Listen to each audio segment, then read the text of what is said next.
우리 오늘 우리에게 주신 하나님의 말씀 시편 29편 1절과 2절의 말씀입니다.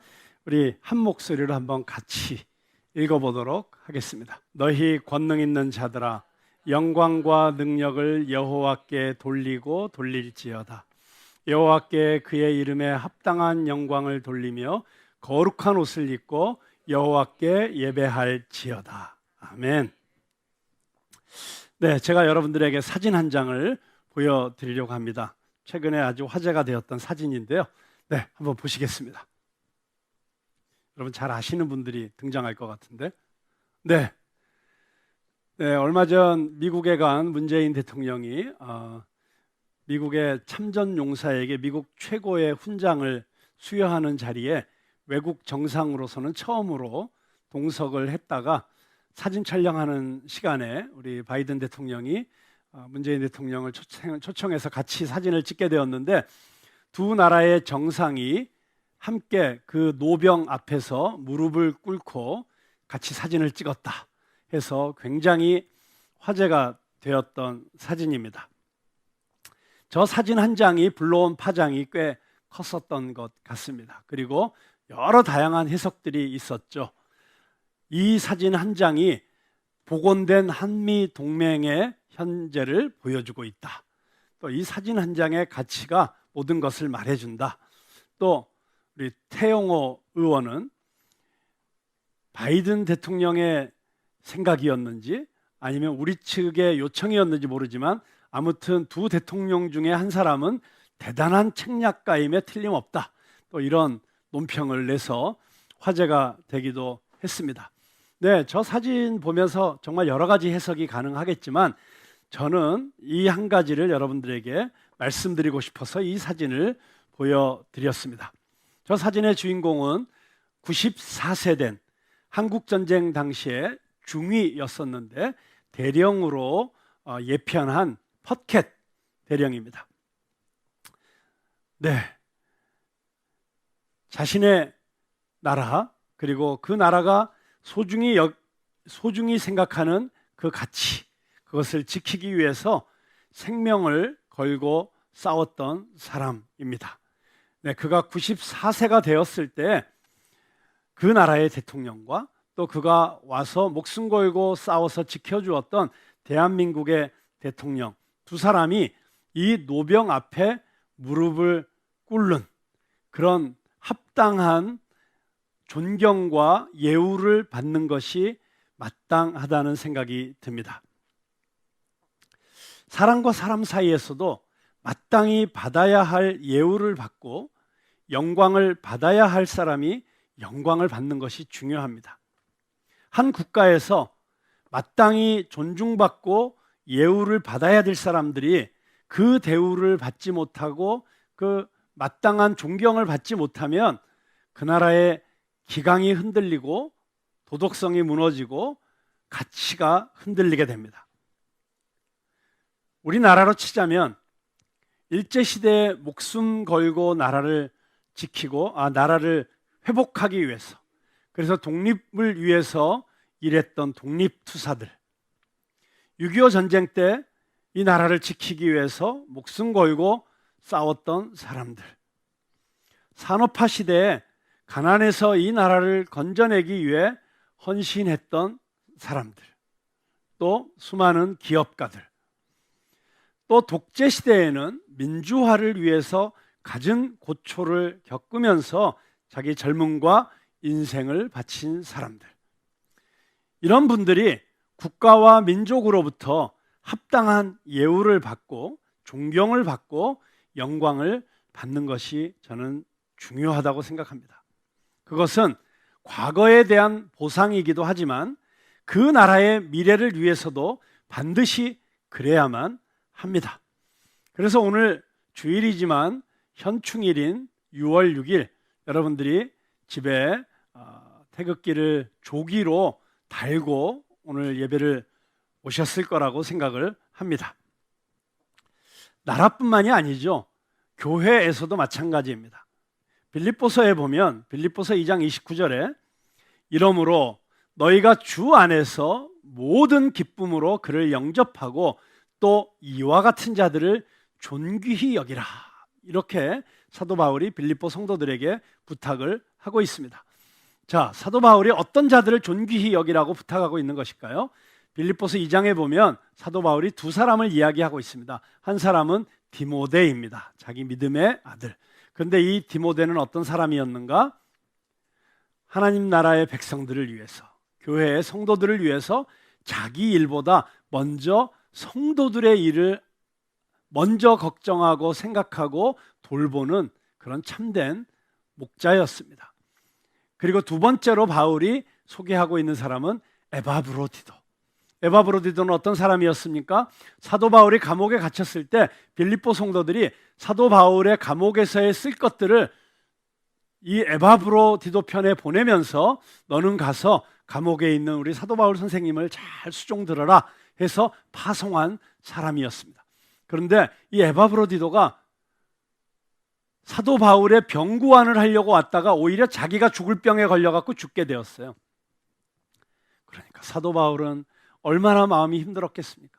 또 빌립보 성도들은 얼마나 걱정이 되었겠습니까? 그런데 이 에바브로디도는 자기가 병든 것보다도 오히려 자기가 병든 것으로 인해서 빌립보 성도들이 걱정할까 봐 그것을 더 걱정하는 사람이라고 사도 바울은 성경에 기록하고 있습니다. 내가 중요하지 않다는 것이 아니라 그러나 나보다 먼저 교회를 생각하고 교회 공동체를 생각하고 성도들을 생각하는 바로 이런 사람을 너희들은 존귀히 여겨라. 이렇게 사도 바울이 부탁하고 있는 것입니다.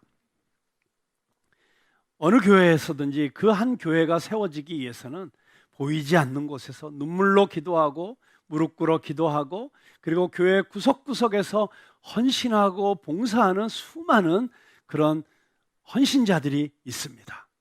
그런데 그런 헌신자들을 우리가 존귀히 여기고 그리고 합당한 예우를 하는 것이 마땅하다고 생각합니다.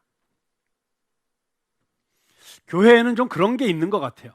우리 교회에서 수고하신 분들에게 수고하셨습니다. 그리고 또 이렇게 세워서 좀 박수라도 치고 또 때에 따라서 좀 교회에서 선물도 좀 하고 이러려면 꼭 이런 얘기들이 나오기는 해요. 여기 세상에서 상 다 받으면 하늘나라 가서 받을 상이 없잖아요. 네, 물론 그런 면이 있긴 있죠. 그래서 가능하면 이름도 없이 빚도 없이 섬겨야 되는 게 맞습니다. 네, 그리고 마땅히 우리 교회에서 섬기는 사람들은 하늘에서 상 받을 거 생각하고 교회에서는 또는 이 땅에서는 칭찬이나 보상을 기대하지 않는 것이 마땅한 자세라고 생각합니다. 그럼에도 불구하고 그 헌신과 그 섬김과 봉사가 마치 아무것도 아닌 것처럼 그렇게 대수롭지 않게 생각하는 게 교회의 풍토가 되면 저는 그 교회는 미래가 없다고 생각합니다. 물론 하늘에서도 하나님 앞에서 상 받겠지만 이 땅에서도 우리가 늘 감사한 마음을 갖고 그리고 마땅히 표해야 될 존경을 표하는 그런 교회가 저는 미래가 있는 교회다. 섬기는 사람들뿐만이 아니죠. 교회는 이 예배드리러 오는 모든 성도들이 하나님의 자녀로서 하나님의 백성으로서 천국 시민으로서 마땅히 누려야 될 축복을 누리고 대접을 받을 권리가 있다고 생각합니다. 여러분, 인간과 인간과의 관계에서도 마땅히 받아야 될 대접을 받지 못하면 또 마땅히 받아야 될 존경과 예우를 받지 못하면 그 관계가 지속되기가 어려워집니다. 사소한 예이긴 하지만 제가 워낙 어린 나이에 학교를 들어가다 보니 제가 대학교 1학년이 됐는데 제가 저희 반에서 나이가 제일 어렸을 뿐만 아니라 보통 저보다 2살씩이 많은 친구들이 제 동급생이 됐어요. 근데 그래서 다 이름 부르고 야자트고 했는데 저보다 나이가 3살 많은 동급생들도 있는 거예요.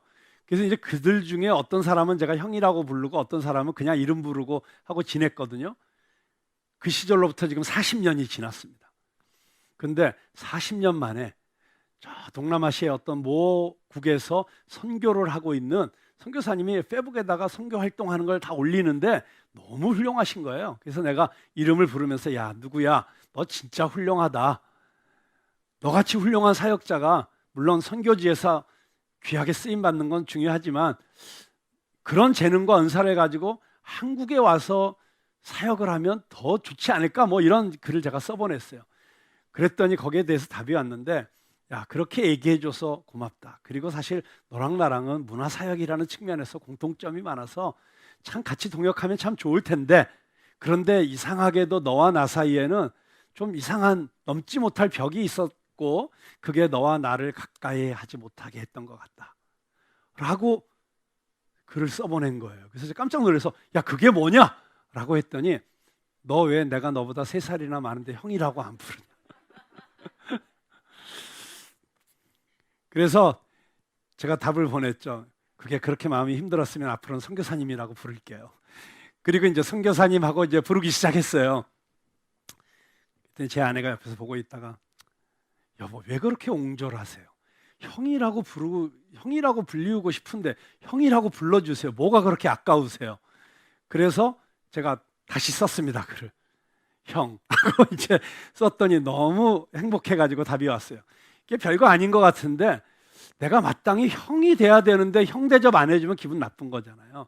뭐 그것처럼 사람과 사람 사이에도 마땅히 호칭에서부터 또는 무엇인가 태도에서부터 마땅히 대접하고 대우하고 가져야 될 그런 어떤 태도가 있는데 그게 안 되면 관계가 어려워지는 것이죠. 예를 들어 식당에 가서 밥을 먹을 때도 그렇습니다. 저희가 왜 그 비싼 돈을 내고 최고급 식당에 가서 밥을 먹습니까? 존중받는다는 느낌, 대접받는다는 느낌. 그래서 그 밥값에 합당한 대접을 못 받고 나오면 기분이 안 좋잖아요. 그래서 다시는 이 식당에 안 온다, 뭐 이런 생각을 하고 나오게 되는 경우가 대부분 제대로 고객으로서 대우받지 못할 때 그런 느낌 받는 것 아닙니까? 전 교회도 사실 그런 면이 있는 것 같아요.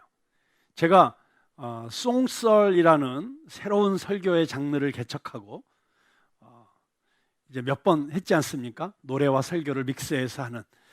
이제 2주 후, 그러니까 6월 마지막 주에 제가 이 다음 송썰을 준비하고 있습니다. 여러분이 너무 사랑하시는 우리 김정훈 테너와 김정훈 테너가 이제 영국으로 돌아가기 전에 마지막 송썰을 지금 준비하고 있는데, 제가 첫 번째 송썰은 기억하실지 모르겠지만 한웅재 목사님하고 바로 이곳에서 송썰을 했었어요. 근데 그날 마침 저희 교회 처음 왔던 청년이 예배 끝나고 만나서 대화를 나누는데 그 송썰이 너무 좋았다는 거예요. 그러면서 뭐라고 얘기하냐면, 제가 성도로서 대접을 받는 느낌이었습니다. 저는 굉장히 특별한 피드백이었다는 생각이 들고요. 그 이야기를 들으면서 참 보람을 느꼈습니다만 동시에 엄청난 부담감을 느끼기도 했습니다. 설교를 잘하고 못하고 이런 차원이 아니라 저의 설교 또는 우리 찬양팀의 찬양, 또 우리 안내위원들의 안내하는 태도, 이런 것들을 통해서 성도들이 내가 지금 여기서 대접을 받고 있구나, 아니면 무시를 당하고 있구나, 뭐 이런 느낌들을 받겠구나 하는 그런 부담감이 밀려왔었던 것이죠. 물론 예배라고 하는 것은 그냥 세상의 비즈니스하고는 달라서 이미 예배드리러 온 모든 성도님들은 이미 하나님께 넘치도록 풍성하게 받은 그 은혜에 감사하고 감격해서 하나님께 드리기 위해서 나온 것이고, 그래서 성도들이 예배드리면서 예배가 좋으니 싫으니, 설교가 어떠니 저떠니, 찬양이 어땠느니 하고 평가하는 것은 옳은 태도가 아니라는 지적을 하는 분들도 있긴 있습니다. 그리고 그렇게 사람들이 만족할 수 있는 예배에 초점이 맞추어지면 그 예배가 이미 변질되기 시작한 것이다, 또 이런 경고도 우리가 반드시 들어야만 합니다만, 그럼에도 불구하고 예배가 하나님께 온전히 드려져야 되는 것인과 동시에 저는 이 예배에 참석하는 모든 성도님들이 하나님이 얼마나 한 사람 한 사람을 사랑하시고 존중하시고 최고로 대우하시기를 원하시는지를 이 예배 가운데 또한 느끼고 돌아가는 것이 저는 마땅한 또 다른 가치여야 된다고 생각을 합니다. 그런 차원에서 저는 오늘 다윗이 쓴 이 시편에서 저의 마음을 사로잡은 한 단어를 여러분과 함께 깊이 생각해 보려고 하는 것입니다. 그것은 무엇이냐면 합당한이라는 단어입니다. 합당한. 자, 2절 한번 보시겠습니다. 여호와께 그의 이름에 합당한 영광을 돌리며. 자, 주님은 저와 여러분을 통해서 영광 받으시기를 원하시는 줄로 믿으시기 바랍니다. 저와 여러분이 여호와의 이름에 합당한 영광을 올려드리는 성도들이 다 될 수 있기를 주님의 이름으로 축원합니다. 웨스트민스터 소요리 문답의 제1조에 보면 사람의 제1 되는 목적이 무엇인가? 라고 하는 질문이 있습니다. 그 질문에 이런 답을 주고 있습니다. 사람의 제1 되는 목적은 하나님을 영화롭게 하는 것과 영원토록 그를 즐거워하는 것이다. 저와 여러분이 이 땅에 존재하는 가장 중요한 목적은 하나님을 영화롭게 하는 것인 줄로 믿으시기 바랍니다. 우리의 존재 목적이 그렇기 때문에, 그것이 우리의 데스티니이기 때문에, 그래서 우리가 하나님께 영광을 올려드릴 때 우리 인생은 가장 행복한 것입니다. 우리가 하나님께 영광을 올려드리고 있을 때 그때 우리 영혼이 살아나게 되고 꽃피 우게 됩니다. 자, 문제는 이것입니다. 첫째는 어떻게 영광을 올려드릴 수 있는가? 둘째는 합당한 영광이라고 할 때 어느 만큼이 합당한가? 그렇죠? 네. 도대체 다 영광 올려드리고 싶으시잖아요. 그런데 어떻게 하나님께 영광을 올려드릴 수 있을까? 두 번째는 어느 만큼 영광을 어떻게 올려드려야 합당한, 하나님의 이름에 합당한 영광이 될까? 네, 그 두 질문에 대한 답을 찾아보려고 합니다. 첫째, 어떻게 영광을 올려드릴 수 있는가? 이 말씀 안에 답이 있죠? 합당한 영광을 올려드리며 그 다음에 거룩한 옷을 입고 여호와께 예배할지어다. 거룩한 옷을 입고 예배하는 것입니다. 우리의 삶의 목적이 하나님을 예배하는 것입니다. 그런데 그 예배가 그냥 예배가 되어서는 안 되고 거룩한 옷을 입고 예배드리는 예배여야 합니다. 옷이 중요합니다. 무슨 옷을 입었느냐가 많은 것을 말해줍니다. 그래서 많은 경우에 옷이 곧 그 사람이 표현하는 삶의 가치이기도 하고 그 사람이 이 세상에서 뭔가 구현하고자 하는 자기의 가치관을 보여주기도 합니다. 경우와 장소에 따라서 그래서 합당한 옷을 입을 줄 알아야 합니다. 장례식 갈 때 입는 옷, 결혼식 갈 때 입는 옷 우리는 다 다르게 입지 않습니까? 대통령을 만나러 갈 때 입는 옷을 다르게 입지 않고 가기는 쉽지 않을 것 같습니다. 그런데 마태복음에 보니까 예수님께서 바로 그런 예를 들어서 이런 설명을 하시고 계십니다. 마태복음 22장 11절부터 13절에 보니까, 자, 한번 같이 읽어보겠습니다. 시작. 임금이 손님들을 보러 들어올새 거기서 예복을 입지 않은 한 사람을 보고 이르되 친구여 어찌하여 예복을 입지 않고 여기 들어왔느냐 하니 그가 아무 말도 못하거늘 임금이 사환들에게 말하되 그 손발을 묶어 바깥 어두운 데에 내던지라. 거기서 슬피 울며 이를 갈게 되리라 하니라. 여러분, 이것은 예수님께서 천국을 잔치에 비유하시면서 그 잔치에 초대된 사람들이 잔치자리에 모여 있을 때 그 잔치를 초대한 임금이 들어와서 사람들을 만나다가 예복을 갖춰 입지 않은 사람을 보고 그 손발을 묶어서 바깥 어두움에 내던지라. 무서운 말이죠. 이것은 하나님 나라에 들어가는 것에 대한 이야기를 예수님께서 비유로 말씀하신 것입니다. 자, 하나님 앞에 나갈 때 예복을 입어야 됩니다. 근데 그 예복이 어떤 옷이냐면 거룩한 옷이다. 자, 구약 성경에 거룩한 옷을 입고 하나님 앞에 나갔던 사람들이 있죠. 누구죠? 네, 제사장들입니다.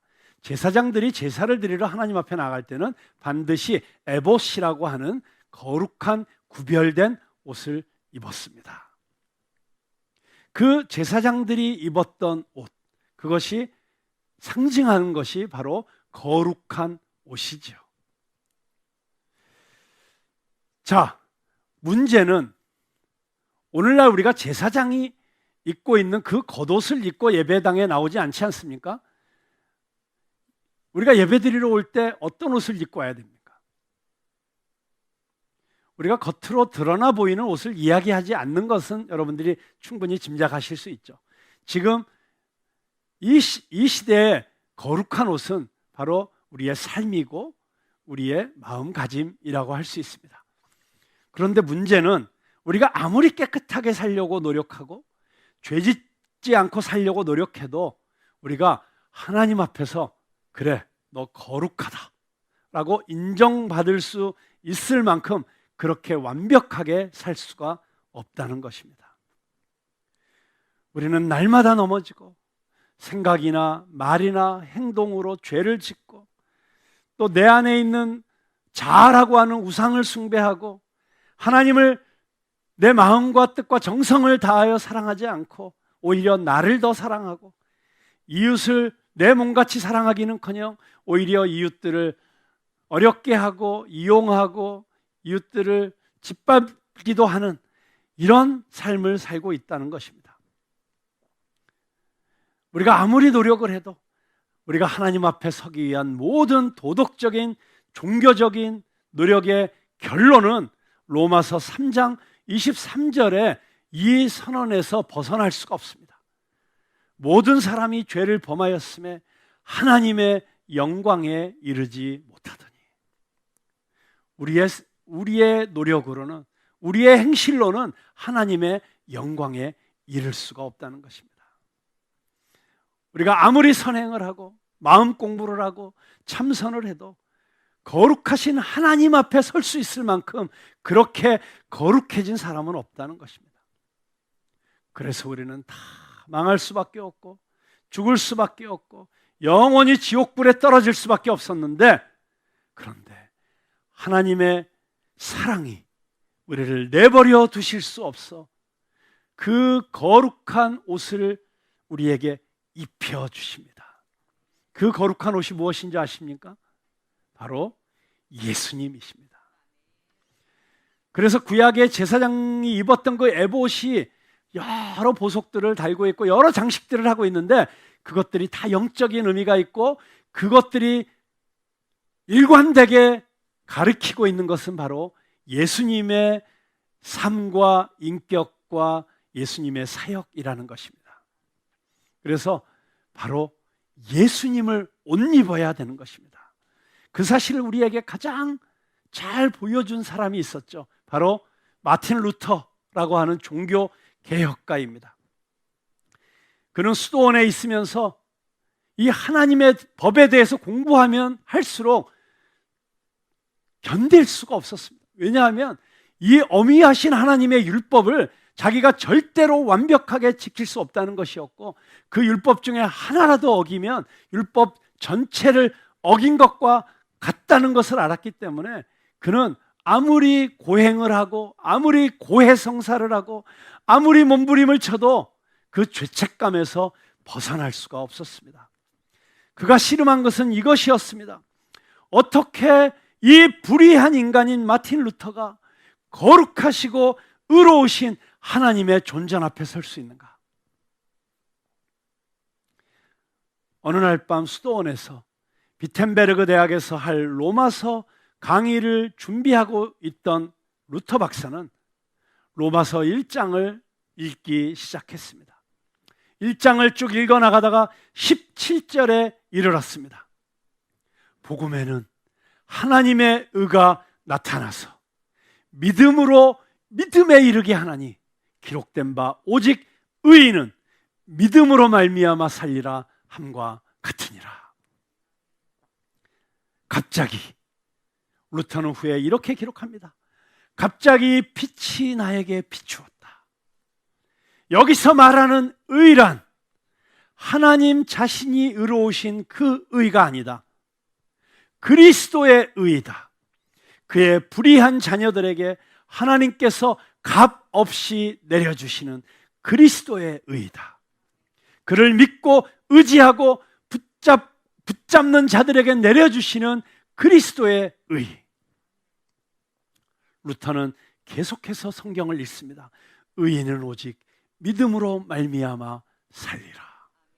그는 말합니다. 이제 알게 되었다. 이제 이해가 간다.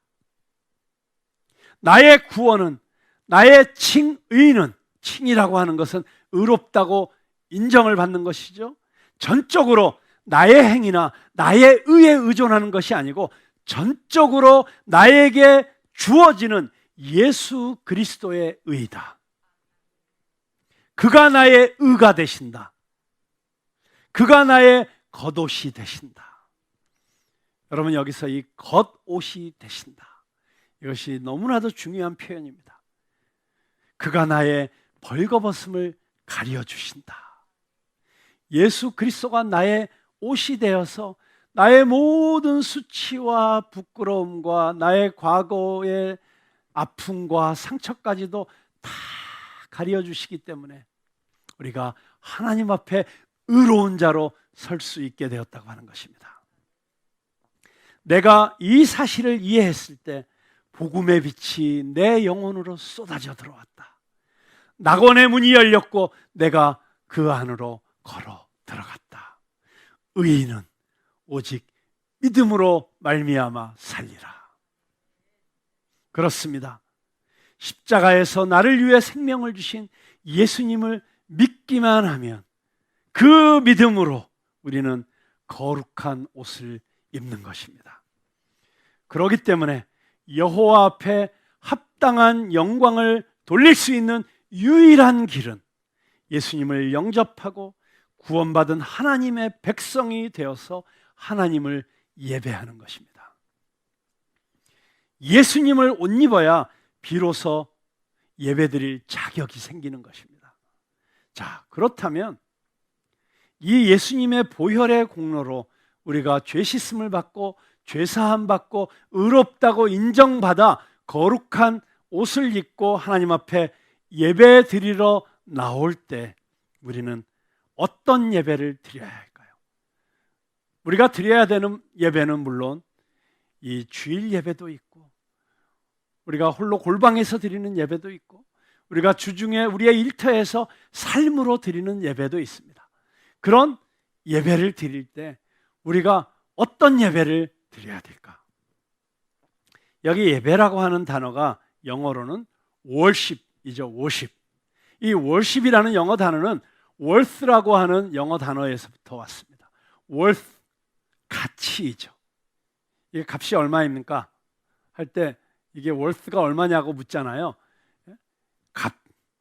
가치. 자, 그렇다면 이 worship이라는 이 예배라고 하는 단어는 하나님께 내가 드려야 되는 마땅한 가치를 드리는 것이 예배라고 하는 것입니다. 그렇다면 어느 만큼의 가치를 드려야 여호와의 이름에 합당한 예배일까요? 복음서에 보면 예수님께서 칭찬하신 두 예배자가 등장을 합니다. 두 명의 예배자가 예수님으로부터 직접적으로 칭찬을 받으셨어요. 근데 이 두 예배자가 공통점이 있습니다. 첫째 공통점은 두 사람이 다 유대 사회에서 열등하다고 천대받던, 존중받지 못하던 여인들이었다는 것입니다. 두 번째 공통점은 그런 여인들 중에서도 사회적으로 손가락질 당하거나 무시당하던 사람들이었다고 하는 것입니다. 한 여인은 과부였고 또 한 여인은 몸을 팔아서 살던 과거가 있는 여인이었습니다. 그런데 세 번째, 가장 중요한 공통점은 이 두 여인이 둘 다 자신의 전부를 드렸다는 것입니다. 과부는 두 렙돈을 헌금을 했습니다. 두렙돈은 아주 작은 액수입니다. 그런데 예수님께서 뭐라고 칭찬하셨습니까? 그녀는 자신의 전부를 드렸다. 그래서 많은 돈을 드린 한 부자의 헌금보다 두렙돈을 드린 그 과부의 헌금을 더 칭찬하셨습니다. 또 한 여인은 자신의 옥합을 깨뜨려서 예수님의 머리 끝에서부터 발끝까지 적시며 부었습니다. 그리고 자신의 머리를 풀어서 예수님의 발을 닦아드리고 그 발에 입맞추고 있습니다. 이 한 동작 한 동작이 너무나도 상징적인 예배자의 모습이라고 할 수 있습니다. 하나님은 우리에게 아들을 내어주셨습니다. 그 하나님은 우리에게 모든 것을 아끼지 아니하시고 주시는 하나님이십니다. 로마서 8장 32절, 우리가 너무 좋아하는 말씀이죠. 함께 암송해 보시겠습니다. 자기 아들을 아끼지 아니하시고. 암송. 벌써 나와버렸어요? 네, 그러면 읽어보겠습니다. 시작.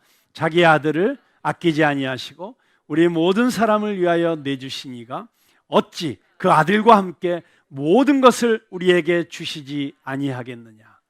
아멘. 은혜가 풍성하신 하나님. 그렇다면 이렇게 아들을 주실 뿐만 아니라 아무것도 아끼지 아니하시고 우리에게 쏟아 부어주시기 원하시는, 그리고 지금도 부어주시는 이 하나님께 돌려드릴 수 있는 유일하게 합당한 가치는 우리의 모든 것입니다. 모든 것의 모든 것 되시는 그 하나님께 우리의 전부를 드리는 것이 마땅한 것인 줄로 믿으시기 바랍니다. 우리에게 전부를 주시는 이 하나님의 사랑, 여러분, 그 하나님의 사랑을 여러분들이 온 몸으로 받고 경험할 수 있기를 바랍니다. 그리고 그 사랑을 경험하면, 그 하나님을 만나게 되면 우리의 마음속에서는 너무나도 자연스럽게 나의 전부를 하나님께 드리고 싶은 열망이 솟아나지 않을 수가 없습니다. 여러분, 그래서 교회가 무서운 곳이에요. 세상에서는 내가 받은 만큼 돌려주면 되잖아요. 근데 교회에서는 내가 전부를 받았기 때문에 전부를 내놓아야 되는 곳이에요. 그런 가치가 교환되어야만 그것이 마땅한 교회의 모습인 것입니다. 큰 무역상의 아들로 태어나서 케임브리지 대학이라는 명문 대학을 나오고 그 대학에 가장 인기 있는 크리켓 선수였던 C.T. 스터드라고 하는 선교사님이 있었습니다.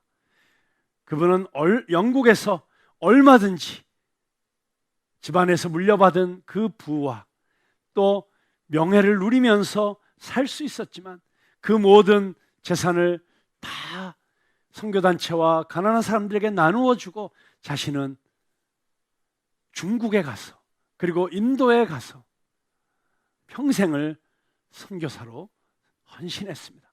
그러다 병을 얻었어요. 영국으로 돌아와서 잠시 안식년을 가지면서 몸을 추스렸습니다. 그를 사랑한 친구들이 이제는 좀 여생을 영국에서 편히 쉬라고 그렇게 권유했지만 C.T. 스터드는 몸이 회복되자마자 다시 아프리카의 콩고로 선교사로 떠나게 되었습니다. 꼭 이렇게까지 해야 되냐고. 당신 이제 하나님을 위해서 그래도 할 만큼 하지 않았느냐고. 너무 많이 하는 것 아니냐고.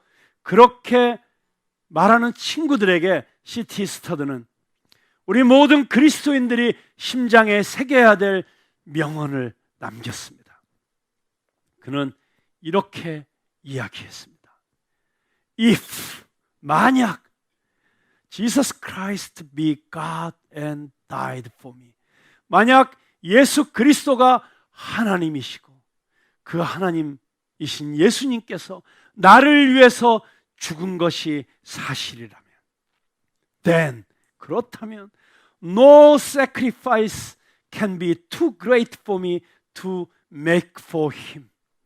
내가 그분을 위해서 할 수 있는 어떤 희생도 결코 크다고 할 수 없을 것입니다. 여러분, 이 마음이 하나님께 드릴 합당한 영광을 올려드리는 마음인 것입니다.